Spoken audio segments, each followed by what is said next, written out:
2006 അബ്ദുൾ റഹീം Saudi അറേബ്യയിലേക്ക് യാത്ര ചെയ്യുന്നത്. ഒരു ഔട്ട്സൈഡർ പേപ്പറിലാണ് അബ്ദുൾ റഹീം സൗദി അറേബ്യയിൽ എന്നത്. ഏതാനും മാസങ്ങൾ ജോലി ചെയ്ത് കഴിയുന്ന സമയത്താണ് അബ്ദുൾ റഹീമിനെ തേടി ഇത്രയും വലിയൊരു ദുരന്തം എത്തിയെന്നാണ് നമ്മൾ മനസ്സിലാക്കേണ്ടത്. കാര്യം അബ്ദുൾ റഹീം ജോലി ചെയ്യുന്ന വീട്ടിലെ കുട്ടിക്ക് എന്തൊക്കെയോ ശ്വാസം എടുക്കാൻ എന്തൊക്കെയോ ബുദ്ധിമുട്ടോ അങ്ങനെ അസുഖമൊക്കെ ഉള്ളൊരു കുട്ടിയാണ്. അങ്ങനെ ഈ കുട്ടിയായിട്ട് അബ്ദുൾ റഹീം പുറത്ത് പോകുന്ന സമയത്ത് ഈ കുട്ടി അബ്ദുൾ റഹീമിൻ്റെ മുഖത്തേക്ക് പലതവണ തുപ്പിയുണ്ടായി. അങ്ങനെ തുപ്പുന്ന സമയത്ത് ഇദ്ദേഹം കൈവച്ച് തടയുന്ന സമയത്ത് ഈ ഉപകരണത്തിൽ തട്ടി ഈ ഉപകരണം കംപ്ലൈൻ്റ് ആയി, ഈ കുട്ടി മരണപ്പെട്ടു. അങ്ങനെ അവിടുത്തെ കോടതി, അതായത് സൗദി അറേബ്യയിലെ കോടതി ഇദ്ദേഹത്തിന് വധശിക്ഷയാണ് വിധിച്ചത്. ഇപ്പോൾ ഏകദേശം 18 വർഷം ആകുന്നു അബ്ദുൾ റഹീം സൗദി അറേബ്യയിലെ ജയിലിൽ കഴിയുന്നത്. നമുക്കെല്ലാവർക്കും അറിയാം, നിസ്സാരപ്പെട്ട സമയം പോലും ജയിലിൽ കഴിയാൻ കഴിയാത്ത നമുക്കൊക്കെ 18 വർഷം എന്നൊക്കെ പറഞ്ഞാൽ നമുക്ക് ആലോചിക്കാനോ ചിന്തിക്കാനോ കഴിയാത്തൊരു കാര്യമാണ്. എന്തായാലും വലിയ വലിയ ആൾക്കാരുടെ ചർച്ചയ്ക്കൊക്കെ ഒടുവിൽ ഇപ്പോൾ എന്തായാലും ആ ഒരു വീട്ടുകാർ അവർക്ക് അബ്ദുൾ റഹീമിന് മാപ്പ് കൊടുക്കാമെന്ന് തീരുമാനിച്ചു.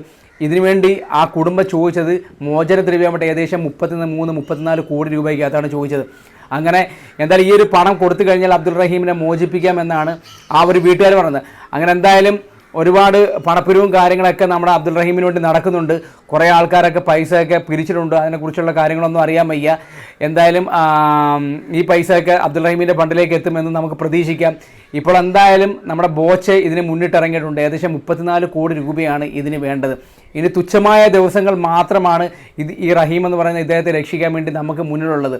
നമുക്കെല്ലാവർക്കും അറിയാം, 18 വർഷം ഒരാൾ ഒരു സൗദിയുടെ ജയിലിൽ കഴിയുക എന്ന് പറഞ്ഞാൽ, സൗദി അറേബ്യയിൽ ജയിലിൽ കഴിയുക എന്ന് പറഞ്ഞാൽ നമുക്കൊന്നും ചിന്തിക്കാൻ പോലും കഴിയാത്ത ഒരു കാര്യമാണ്.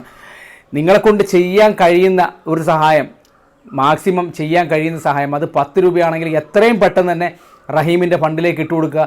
കാര്യം എന്നെക്കൊണ്ട് ചെയ്യാൻ കഴിയുന്ന ഒരു കാര്യം ഞാനും ചെയ്യുന്നതായിരിക്കും. നമുക്കെല്ലാവർക്കും അറിയാം, ബോച്ചെ എന്ന് പറയുന്ന ഒരു മനുഷ്യൻ അദ്ദേഹത്തിന് വേണ്ടി എത്രത്തോളം കഷ്ടപ്പെടുന്നു. കാരണം നമുക്കെല്ലാവർക്കും തെരുവിലിറങ്ങിയിട്ടാണ് ഓരോ ആൾക്കാരിൽ 10 രൂപയെങ്കിൽ 10 രൂപ നിങ്ങൾക്ക് ചെയ്യാൻ പറ്റുമെങ്കിൽ ചെയ്യുക. ഇനി നമ്മുടെ മുമ്പിൽ സമയമില്ല, ഏതാനും ദിവസങ്ങൾ മാത്രമാണ് റഹീമിൻ്റെ ജീവന് വേണ്ടി നമ്മുടെ മുന്നിലുള്ളത്. നമുക്കെല്ലാവർക്കും അറിയാം, ആ ഉമ്മയുടെ കരച്ചിൽ, 18 വർഷമായി സ്വന്തം മകനെ ഒരു നോക്ക് കണ്ടിട്ട് മരിച്ചാൽ മതി എന്ന് പറയുന്ന ആ ഉമ്മയുടെ കണ്ണുനീര് നമ്മുടെ മുമ്പിൽ ശരിക്കും പറഞ്ഞാൽ നമ്മളെന്താണ്, അത്രത്തോളം വിഷമം ഉളവാക്കുന്നൊരു കാര്യമാണ്. ഒരു മകനെ 18 വർഷമായിട്ട് കാണുന്നില്ല, ആ മകൻ ജയിലിൽ കഴിയുന്നു. ആ മകൻ്റെ അവിടുത്തെ അവസ്ഥ എന്താണെന്ന് പോലും ആ ഉമ്മായിക്കോ നമുക്ക് ആർക്കും അറിയില്ല. എന്തൊരവസ്ഥയാണെന്ന് ചിന്തിച്ച് നോക്കിയേ. നമുക്കെല്ലാവർക്കും അറിയാം, സൗദി അറേബ്യയിലെ വിചിത്രമായ നിയമങ്ങളൊക്കെ ശരിക്കും നമുക്കെല്ലാവർക്കും അറിയാം. കാര്യം അദ്ദേഹത്തിൻ്റെ കയ്യബദ്ധം പറ്റിയാണ്. പക്ഷേ ആ വീട്ടുകാർക്ക് മാപ്പ് കൊടുക്കാനൊക്കെ പറ്റും, പക്ഷേ അവരത് ചെയ്യില്ല. നമുക്കെല്ലാവർക്കും മോചന ദ്രവ്യമായിട്ട് ചോദിച്ചിരിക്കുന്നത് 34 കോടി രൂപയാണ്. 1-2 കോടിയല്ല, 34.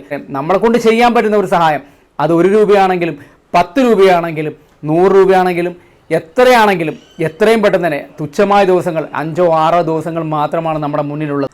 അക്കൗണ്ട് നമ്പറും കാര്യങ്ങളെല്ലാം നമ്മൾ ഇവിടെ വെക്കുന്നതായിരിക്കും. അതല്ല എന്നുണ്ടെങ്കിൽ നിങ്ങൾക്ക് ഈ ആപ്പ് മുഖേന, അതായത് ഇപ്പോൾ അബ്ദുൾ റഹീമിൻ്റെ ഫണ്ടിലേക്ക് ഒരു ആപ്പും കാര്യങ്ങളൊക്കെ വന്നിട്ടുണ്ട്. ആ ഒരു ആപ്പ് മുഖേന, ആ ആപ്പിൻ്റെ ഒരു സിമ്പിൾ ഞാൻ സൈഡിൽ വെക്കാം. അത് മുഖേനയെങ്കിലും നിങ്ങൾക്ക് ചെയ്യാൻ പറ്റുമെങ്കിൽ നിങ്ങളെ കൊണ്ട് ചെയ്യാൻ കഴിയുന്ന ഒരു വട്ടമെങ്കിലും അബ്ദുൾ റഹീം എന്ന് പറഞ്ഞ മനുഷ്യൻ, അദ്ദേഹം നമുക്കെല്ലാവർക്കും അറിയാം, അവസ്ഥകളെക്കുറിച്ച് ചിന്തിക്കുമ്പോൾ നമുക്കെല്ലാവർക്കും അറിയാം, ആർക്കും ഏത് സമയത്തും ഉണ്ടാകുന്ന, നമുക്കറിയാം എല്ലാ ആൾക്കാരും പ്രവാസിയായിട്ട് ജോലി ചെയ്യട്ടെ. ഒരുപാട് ആൾക്കാർ, നമ്മളെല്ലാവരും എന്താണ്, ജീവിക്കാൻ വേണ്ടിയാണ് പ്രവാസം തിരഞ്ഞെടുക്കുന്നത്.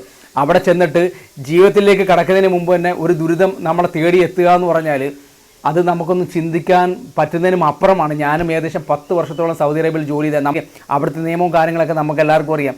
പറഞ്ഞിട്ട് കാര്യമില്ല, നമുക്ക് ചെയ്യാൻ പറ്റുന്നത് ഈ ഒരു സഹായം മാത്രമാണ്. ചെയ്യാൻ പറ്റുന്നവർ എത്രയും പെട്ടെന്ന് തന്നെ ആ ഒരു സഹായം ചെയ്യുക. ഇത് മാത്രമാണ് എനിക്ക് പറയാനുള്ളത്. കാര്യം ഈ ഒരു വീഡിയോ എങ്കിലും ചെയ്ത് ഞാൻ സഹായിച്ചില്ലെന്നുണ്ടെങ്കിൽ ഞാൻ പിന്നെ ഒരു ഇൻഫ്ലുവൻസറോ അല്ലെന്നുണ്ടെങ്കിൽ ഒരു യൂട്യൂബറൊക്കെ ആണെന്ന് പറഞ്ഞാൽ യാതൊരു കാര്യവുമില്ല. എന്നെക്കൊണ്ട് ചെയ്യാൻ പറ്റുന്നൊരു സഹായം ഞാൻ ചെയ്യും. നിങ്ങളെക്കൊണ്ട് ചെയ്യാൻ പറ്റുന്ന സഹായം എത്രയും പെട്ടെന്ന് തന്നെ ആ ഉമ്മയ്ക്ക് വേണ്ടി, ആ മകന് വേണ്ടി ചെയ്യുക. ഇത് മാത്രം പറയുന്നു. നന്ദി, നമസ്കാരം.